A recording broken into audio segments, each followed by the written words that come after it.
Sometimes you be riding down the street. Come on now. And you be praying to the Lord. People think you crazy, think you talking to yourself. You calling on the name. He's not hard of hearing. Amen. Amen. If you brought your Bible, Yes, Lord. I want you to turn to 1 Corinthians, 3rd chapter, verses 10 and 11. 1 Corinthians, the 3rd chapter, verses 10 through 11.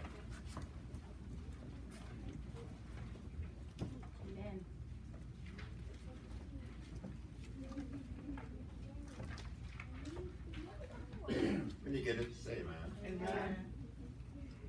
According to the grace of God, which was given to me as a master, I have laid the foundation, and others build their own. But every man take heed how he build their own.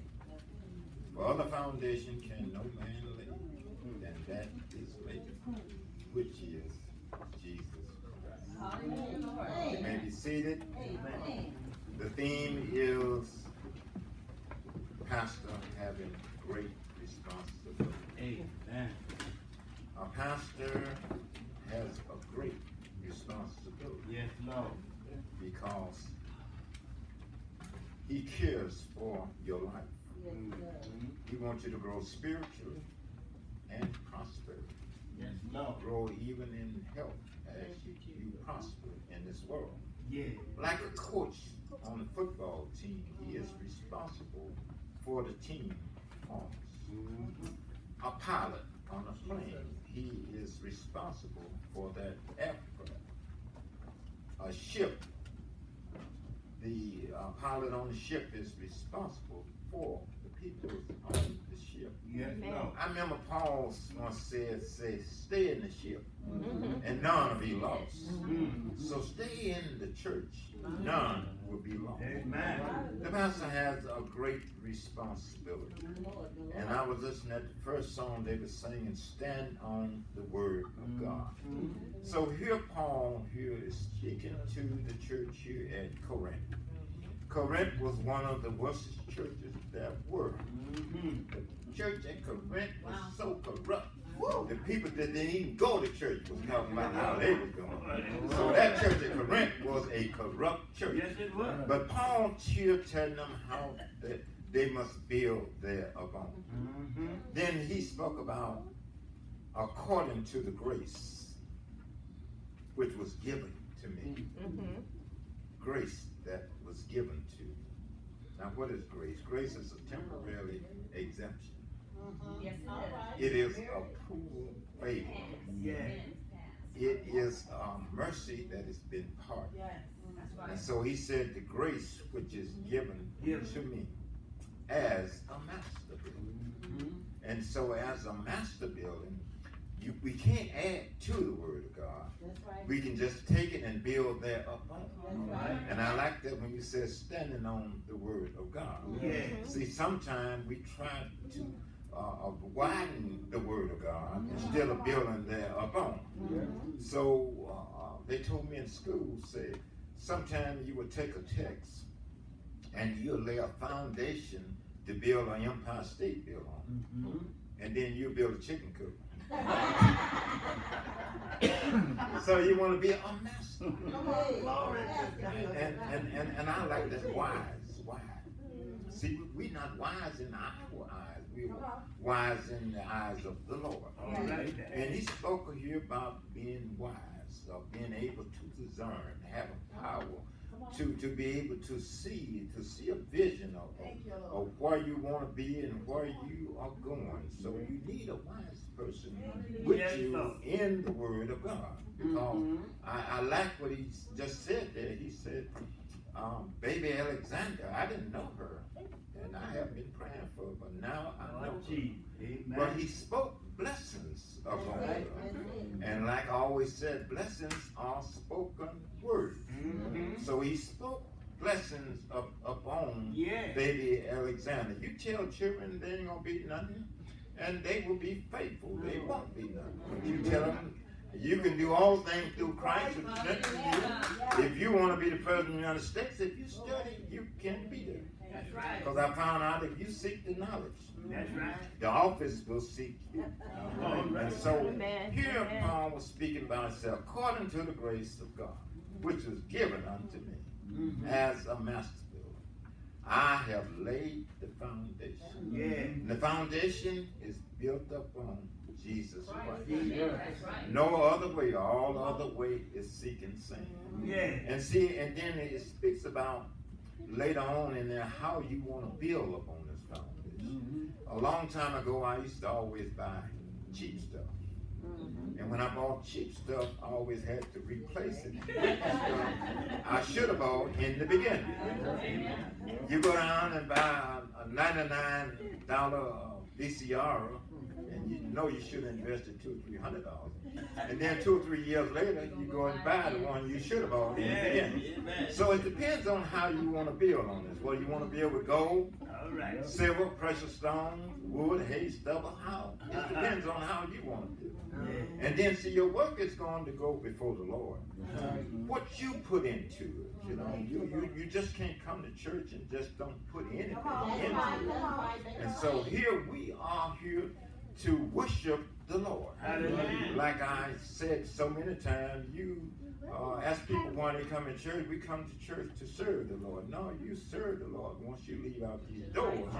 And you see somebody out there needs some help. And like I always said, God tell us what to do, but we want to tell him what to do. Tell him to go into the hospital and visit the sick. Tell him to feed the hungry.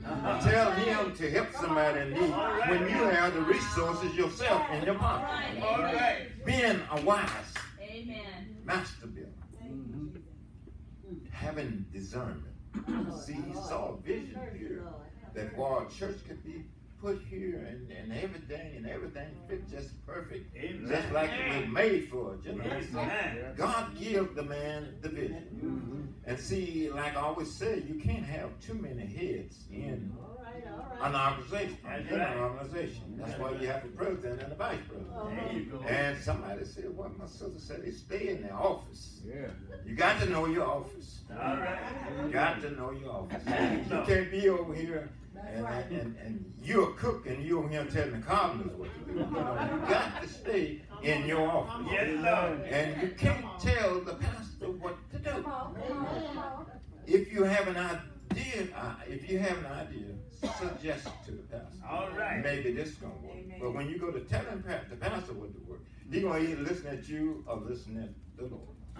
And then when he listen at you, he gonna make some mistake in building this thing. He begin to compromise the word of God. So you can't compromise the word of God. Jesus Christ and him crucified is the foundation that we build upon. And you have to be careful who teaching your children. Because see, some people teach your children to hate.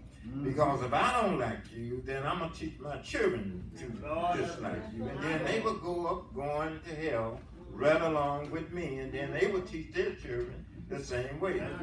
So we got to teach them to love one another, regardless of what happened. And see, and the vision came in this church. Paul said, I have fed you with milk. And see, we all start off as milk-fed Christian. Do you ever see anybody 80 years old riding a bicycle with training wheels on it? It's time for them to grow up and eat some meat, you know. So here Paul here speaking to it according to the grace of God, which is given to me as a master builder. And I have laid the foundation, and others build their own. So some have taken the word of God and taken out what they want and leave in what they want.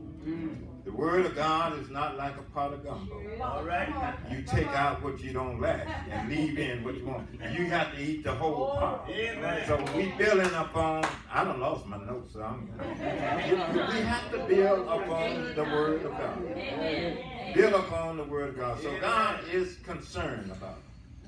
Paul went on to say, he said, lest I should be exalted above measure through the abundance of the revelation which was given to me. A thorn in the flesh. A message from Satan to buffet me. Lest I should be exalted above measure.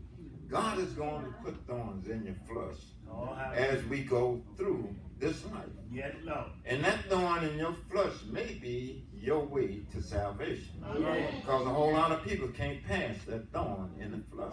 There's always going to be something to irritate you, something going to aggravate you. And God is looking at you, how are you going to handle that situation?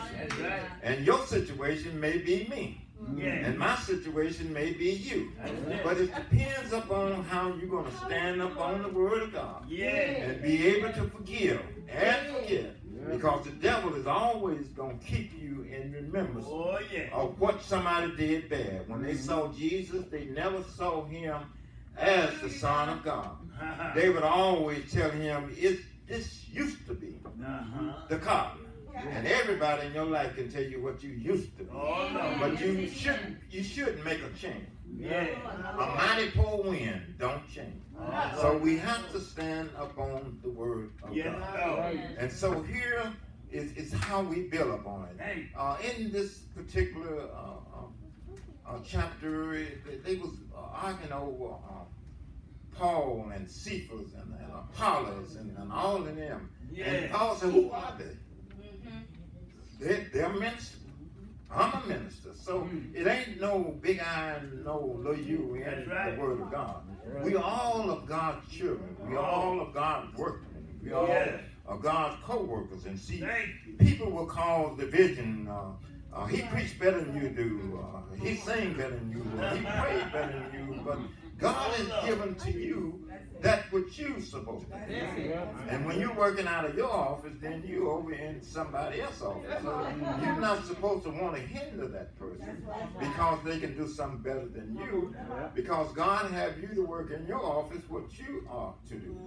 And so when you do your best, you have done all that God has required. When you go to putting standards on it and who measured and said this and this and this, then you begin to get in God's work. Because when you have done your worst, you may have done your best in the sight of God.